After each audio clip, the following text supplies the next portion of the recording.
So the question is, are there foreign fighters in Manipur? There could be, but I think, you know, if the Solicitor-General of this country makes this kind of loaded statement, I would have expected him to, you know, to elucidate more and also tell the country about, you know, who exactly these foreign fighters are. If you look at the way the entire thing has panned, it is basically kind of attributing the fact that, you know, that these are Myanmaris who have come there to help the Kukis. Other than that, I mean, if these are Myanmari terrorists who have entered into India with a nefarious design, there should be talk about it. You know, the center should come forward. Are we saying that Manipur is like Kashmir? Are we saying that Manipur is like Chechnya? Are we saying that Manipur is like Syria? Foreign fighters, you know, for Tushar Mehta to say this, the presence of foreign fighters just injects another dimension to Manipur conflict. Well, it does, but Kartikeya, if you look at the way the entire conversation has been carried out till now, you know, illegal immigration, poppy culture, poppy cultivation, or narco-terrorism, or these foreign fighters, these are loosely use-based term only to signify one ethnicity and not other.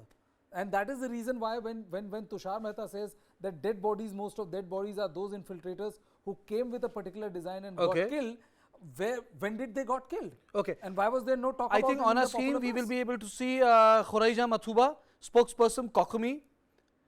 A very warm welcome to you. So do you think there are foreign fighters in Manipur? Yes, no, we have been claiming this from. Is it yes or no? Yes.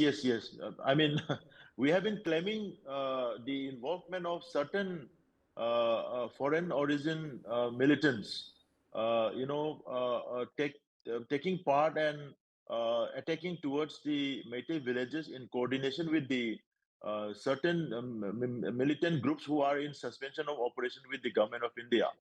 Because on the last week of May, when the Union Home Minister visited Imphal, there was a fierce battle at the Sero Sugnu area, that is in Kipgen district of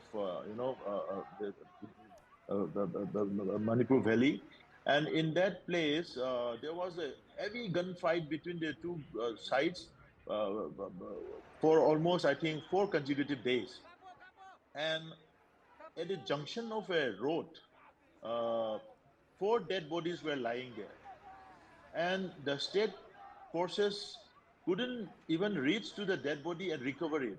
You know why? Because there were several, sniper attacks from strategic points, which the state government, the state police force failed to, eliminate it. So are you saying, Athouba, are you saying that, you know, there are Myanmaris there? Are you saying that people are crossing the border? No, I'm coming to that point.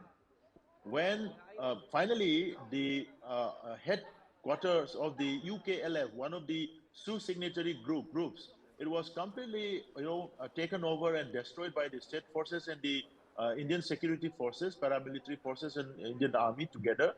Later on, when the dead body was recovered, there was one dead body lying there, who was wearing a lungi, A Chin Kuki people that wears lungi is people of Myanmar origin. Kukis in Manipur don't wear lungi.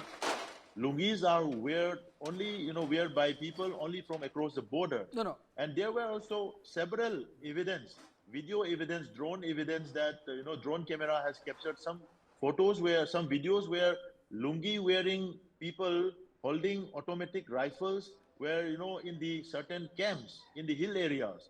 But we are yet to come up with certain facts and figures, and because of that, they have been denying. The state is also denying from quite some time.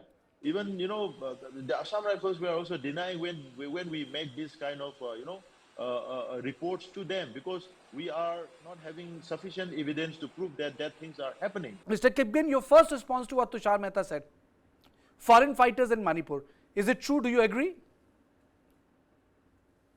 I didn't get you. Come again. He said, I Foreign don't want to say, infiltrators. but most of the unclaimed dead bodies are those of infiltrators who came with a particular design and got killed. Okay. First of all, this kind of statement coming from a very respectable position such as the Solicitor General, I would like to believe it. But the problem here is that I'm not as yet questioning his statement, but I am pleading to his position, the Solicitor General of India, if for the common man like us, if he would have been able to produce some sort of data to back up his statement, because on the other hand, we also have the other advocates in the Supreme Court in that same hearing saying that for the sake of compensation, the bodies have to be identified and the families have to be contacted. Now, if and when where a body has not been identified yet, 118 bodies or so that is being claimed to be there in the various morgues in Imphal. If the bodies are not yet identified, on what ground or how is the Solicitor General able to specifically say that these are the bodies of illegal infiltrators? As much as I would love to believe the very strong statement made by him, we, the common man, we are yet to see some data to back up his statement. And I am not yet, as of now, uh, uh, uh, you know, accusing, or I'm not as of now questioning the statement. But coming from a respectable position as a Solicitor General of India, we expect him to back up his data so that we, the common man, are made aware that yes, because if such is the case, we have been hearing this narrative for months and months now, but not even once have anyone tried to come up with data to back up such claims, very tall claims. And these unconfirmed Do you think it claims leads to is stereotyping? actually adding fuel to the present inferno in Manipur. Mr. Kipgen, do you think that these statements lead to stereotyping because it didn't come with data, it didn't say how many people, it didn't say who sent them, it didn't say which ethnicity and stock they belong to? Exactly. Because illegal infiltrators, when you say illegal infiltrators, you're not at the same time you're not pointing out which community those infiltrators belong to, which nationality they come from. Are they Myanmaris? Are they also Bangladeshis, for example? So such tall claims with nothing to back them up, it seems very disheartening for a certain section of the population to hear this coming from a position such as the Solicitor General. Mr. Kipgen, I just wanted to understand, when he says that there are foreign infiltrators waging war in Manipur, the first question is like, who are these foreign infiltrators? And second, and perhaps rather the most important aspect or part of the conversation would be, why is the Solicitor General saying this? Because, till now we have spoken about infiltration, we have spoken about, how arms and all can be smuggled, we have spoken about the porous borders and all. But why would Solicitor General make a statement about which, there has not been any substantiated claims so far in the 3 months of, our coverage and the coverage at large? Exactly my point. For example, on a discussion like this, on a forum like this, if myself representing certain community, brother Athouba representing his community, if we have these claims and counterclaims, to a certain extent, it is understandable that we can say like, okay, sometimes a personality may speak up certain things because of his feeling, his affiliation. But for a person like Solicitor General, who should be totally unbiased, when he comes up with these claims, it's disheartening for common citizens like Okay, us. you For know, example, when he says illegal infiltrators, now he hasn't mentioned which community. So in a way, we are not in a position to counterclaim that there is no such illegal infiltrators.